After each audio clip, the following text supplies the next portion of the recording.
We have two guests today because it is the GreatFriends Network always puts us with a bunch of great people, and somehow everyone is always connected. So you asked, how did we go from Latchkey Brewing, which is a small local brewery last week, to the giant behemoth of Sierra Nevada? Well, it's because of the GreatFriends Network. This weekend next weekend there's an event called Bike for Humanity. Tony Finn is the original founder of Liquid Force. He will talk to us about that. And then Terrence Sullivan, Sierra Nevada's longest standing employee, will be representing Sierra Nevada. So thank you both for joining us today. Hey, thank you. I'm glad to be here, man. Yeah, me too. Obviously, the owners that have been around longer than me. Right. But well, Terrence, I had to clarify that. Terrence, where are you today? Because for those that are watching, they're going to see you look like you're in a park, and for those that are listening, they'll hear. But where do we find you today? I'm actually in a town called Valley Springs. I couldn't get cell phone reception at the lake. I went to the lake. I got a bass fishing tournament tomorrow that I'm fishing in. So I got off the water today and cruised over here so I could have a beer with you guys. Why not, right? Yeah, appreciate that, dude. Now, when we say like longest standing employee at Sierra Nevada, and you correct us and say, yeah, the owners were there before me. What do you do for Sierra Nevada now? And it sounds like you've kind of done a little of everything in your career with the company. Yeah, I started 26 years ago, and it was really a job that I absolutely seeked. I went to school and studied fermentation science, so I wanted to be a brewer, and what better brewery to work for than Sierra Nevada? And so I was lucky enough to get hired on as a graveyard brewer. I was in charge of fermentation, kind of cellar master or assistant brewmaster, and did that for about 13 years. And then I went to what we refer to as the dark side. I went to the marketing side, and I do more of brand managing and that kind of stuff. Just I work a lot with our small innovative brands. So a lot of the beers that we'll be tasting today, I would handle those prior to them going national, and so it's kind of fun because we get to mess with a lot of good stuff. You know? Terrence, where is Sierra Nevada based? Because one of the reasons I love Sierra Nevada, I love the brand.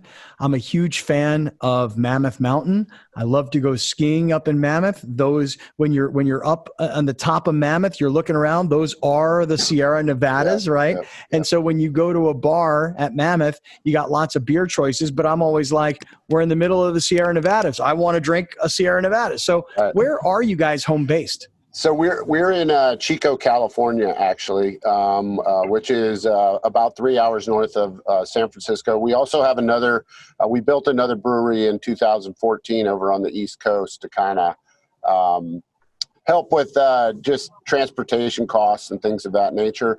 But yes, Sierra Nevada the name was inspired by our owner who spent a lot of time in the Sierra Nevadas volunteer cruising around. All right, hold on. Okay, there we go. Thank you, because we have one of the folks who's joining us, I think is maybe in PR or something, and had her mic on. So Karen, thank you so much for muting. We appreciate that. So Tony, explain to everybody, if you don't, because we'll edit this, by the way. Tony, explain to everybody how you, me, the World of Action Sports, events.com, which I know you're involved with. There's all these North County coastal connections that you and I have together, and Bill Walton's in the middle of that somehow. So explain how Bike for Humanity, events.com, Sierra Nevada, Kaplan and Crew show, how do we all come together today to drink these beers? Well, it's a good story because, so basically, to make a super long story short, I'll start out with, I was the founder of Liquid Force Wakeboards, and that became very, very successful, became the world's largest wakeboard company. And then I eventually sold it, and I semi-retired, and then I started working also at events.com. And events.com, that's where I met Bill, because Bill and I do a lot of events together. He's a very philanthropic person. He's taught me a lot about philanthropy, and I've been starting to do some cool philanthropic stuff too. And then we're both on the board of directors of SDSI, which is San Diego Sports Innovators. And at San Diego Sports Innovators, we mentor young entrepreneurs and help them be successful. It's a super, super cool thing, SDSI. And then events.com is an event company. So we bring a lot of festivals all over the world. We did Wonderfront, we do beer festivals, we do wine festivals all over the place. But what happened was in March, when coronavirus hit, all my events were getting canceled, obviously. So all the beer festivals, all the wine festivals, all the music festivals canceled. And then Bill was in Las Vegas getting ready to do the Pac-12 championships. And me and him were on the phone together. We just started talking and we said to each other, you know what? We can't let a virus ruin our lives. We can't let it control everything. We know it's serious. We know it's deadly, but we still got to do something fun and to benefit people. So that's why we started Bike for Humanity. Bike for Humanity is this a socially distanced bike ride, and we give money to people who need it.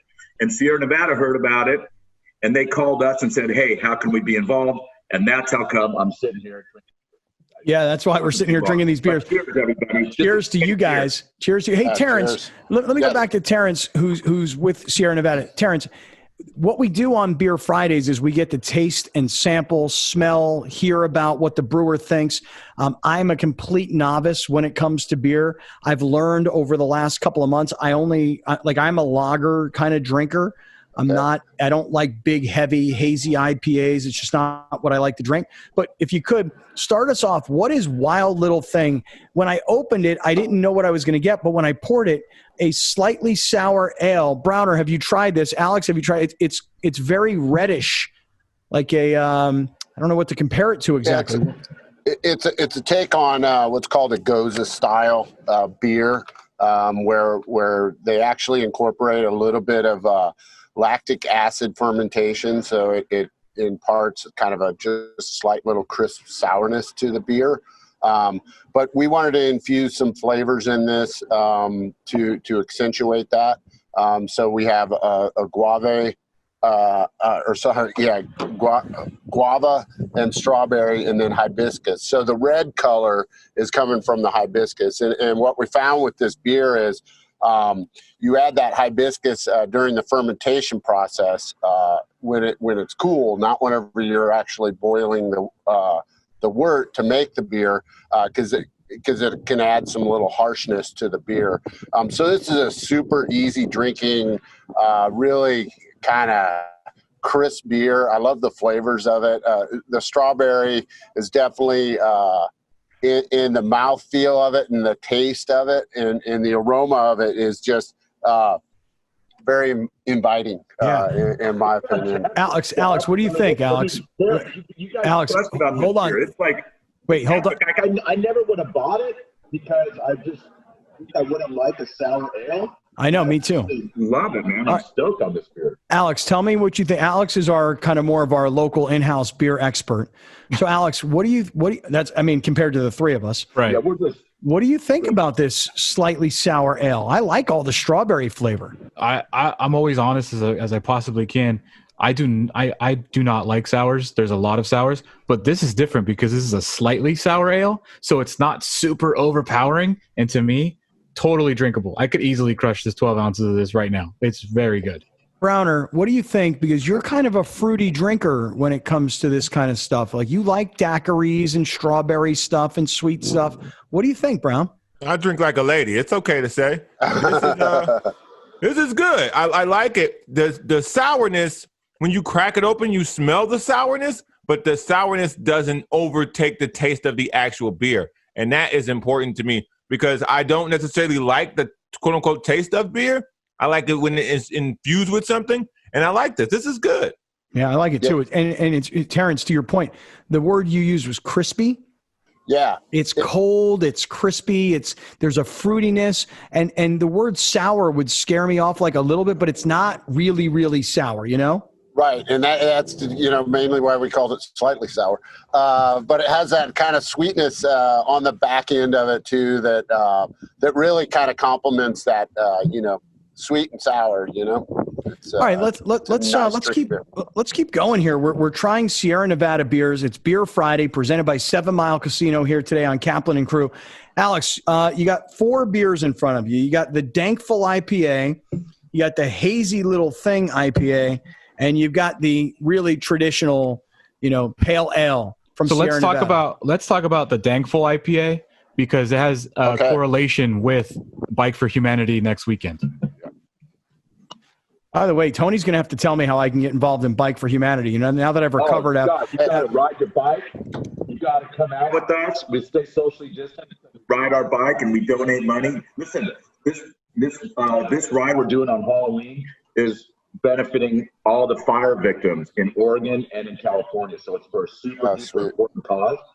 And so I hope everybody who's listening could go to bikeforhumanity.com and check it out. And you can sign up for the ride. You don't have to donate if you can't afford it, but if you do donate, you get a T-shirt and stuff like that. Yeah, we're still having a hard time. Bikeforhumanity.com. Yeah, we're still having a hard time hearing Tony. I don't know what exactly. Darn it.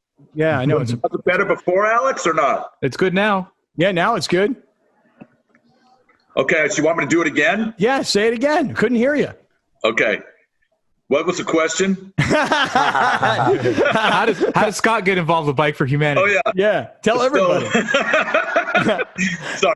Hey, so Scott, there's a lot of ways to get involved in Bike for Humanity. It's a really important ride we're doing. We're doing a ride on Halloween in the morning, and all the net proceeds that we get from this Bike for Humanity goes to the fire victims in Oregon and California, because there's been obviously lots of fires, and we want to help all those people, the firefighters, their families, and just the people that got displaced by the fire. I want to make sure I really give everybody like the proper understanding here of what we're talking about. So Tony here, along with Bill Walton, Bike for Humanity. These guys started this in April as a one-off event for COVID relief. Bike for Humanity, virtually done. Anyone can do it. Doesn't have to be together. It can be a virtual ride. Bike for Humanity, 3,500 cyclists around the world, including 49 of the 50 states, 15 countries, over $175,000 raised. On Halloween Day, Bike for Humanity 3, all to support wildfire relief in California and Oregon. And like I said, Tony Finn is here from Bike for Humanity. Sometimes his audio is kind of going a little in and out. So I want to just make sure that we're giving everybody all the details. What about the website? How can people sign up for this Bike for Humanity ride? Yeah, it's super easy to sign up. You just go to bikeforhumanity.com. Okay. And if you can sign up, and you don't have to donate if you want to, you can still be part of the crew. But if you do donate, you get a super cool T-shirt, you can get medals, and it's just going for a really good cause. We've raised over $175,000 so far for fantastic causes. GetUsPPE.org, where we gave thousands of gloves and gowns to the frontline workers who need it.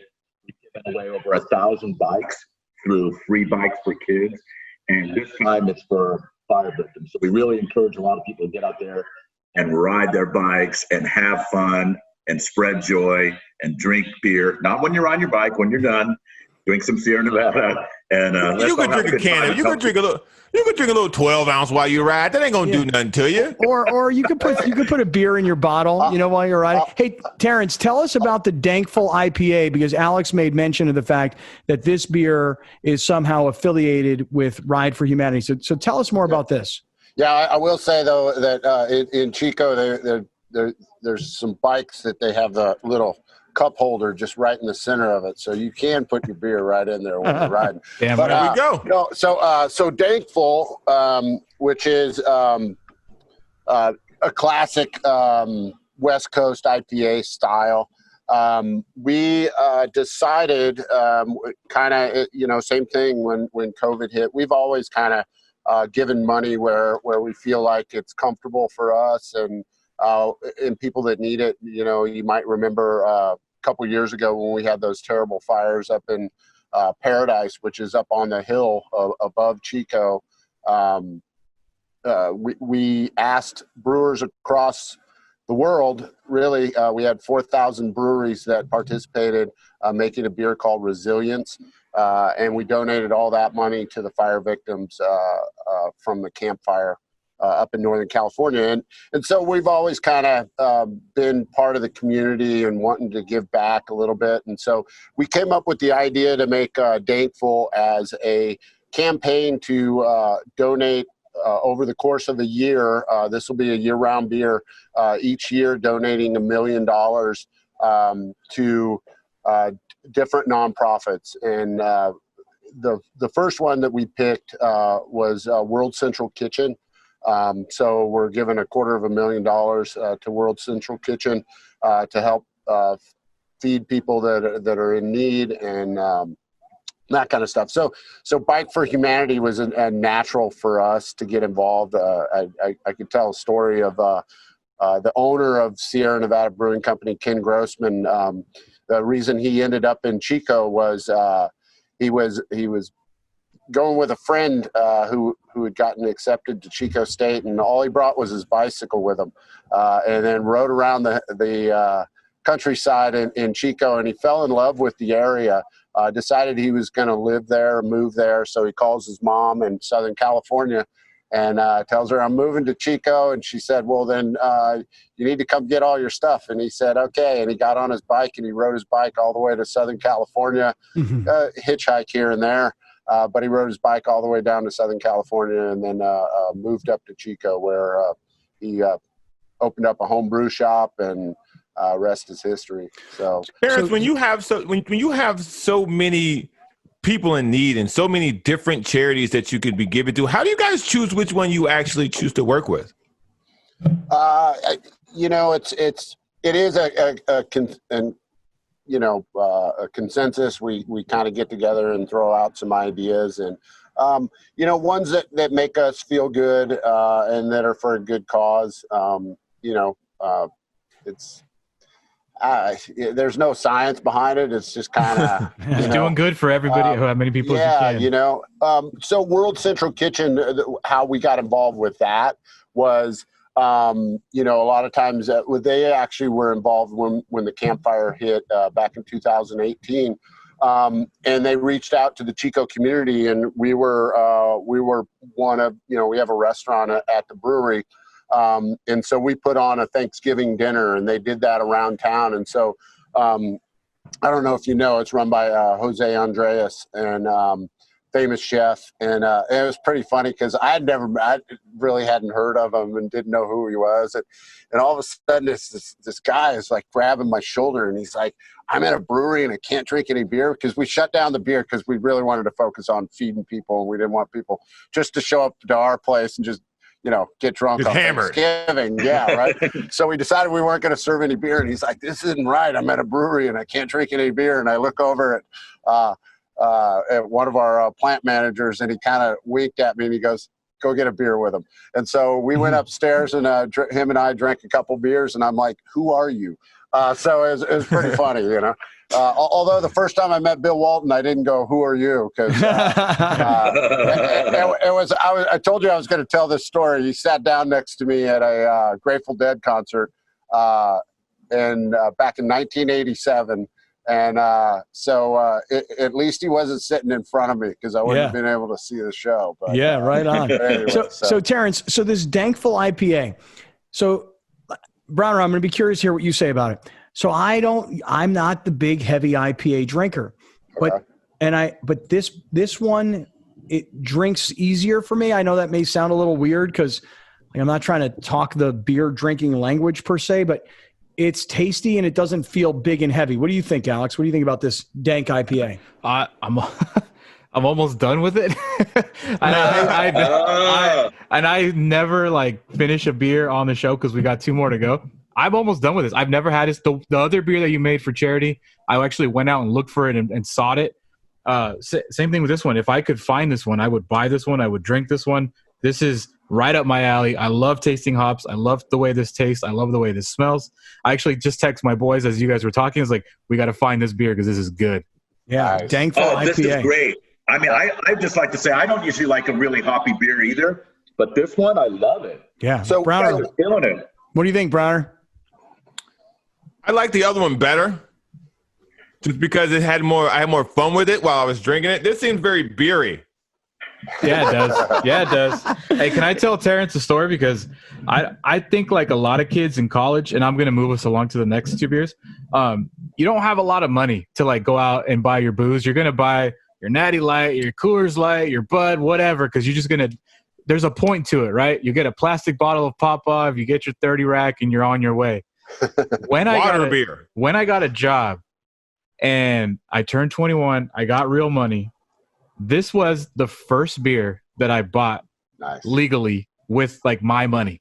And Sierra Nevada, to this day, I've probably kept you guys in business myself because this is in my fridge all the time. This is one of my favorites every day, all day, any day. Let's try the Sierra Nevada Pale Ale. This is the original, right, Terrence? I mean, at least this is the way I think it is. that is what put us on the map and really actually changed the world of American beer in a lot of ways. We were one of the founding craft breweries. Ken tells the story. This is a pale ale. It's 5.6% alcohol. It's got 38 IBUs. And at that time, you got to think of like Bud, Miller, Coors, all those beers that ruled the world ruled the beer scene in America are like 10 IBUs. So this is almost 4 times as much bitterness in the beer.